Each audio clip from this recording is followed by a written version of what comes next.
Hi everybody, welcome to TCM. I'm Ben Mankiewicz. Up next, a musical adaptation of the classic children's story of a giant's magic beans and a huge beanstalk.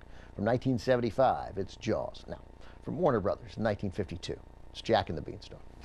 This movie adaptation is a comedy, and you know that as soon as you see the two stars, Bud Abbott, Lou Costello. At this stage in their career, Abbott and Costello had been top box office draws for better than a decade.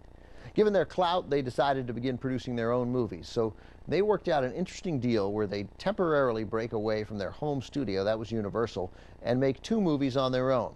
Lou would go first, producing Jack and the Beanstalk through his company, Exclusive Productions. And then Bud would produce the following film, Abbott and Costello Meet Captain Kidd, through his company, Woodley Productions.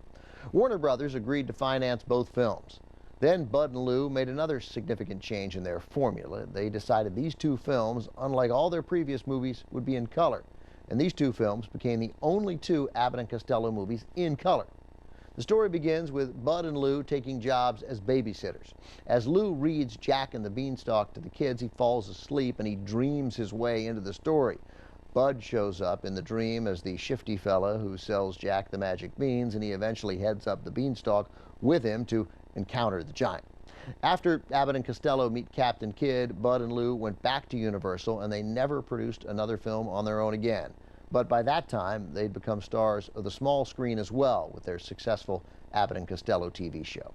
From 1952, also starring Shay Kogan, James Alexander, and as the giant, 6'7" former prize fighter Buddy Bear. Here's Abbott and Costello's version of Jack and the Beanstalk.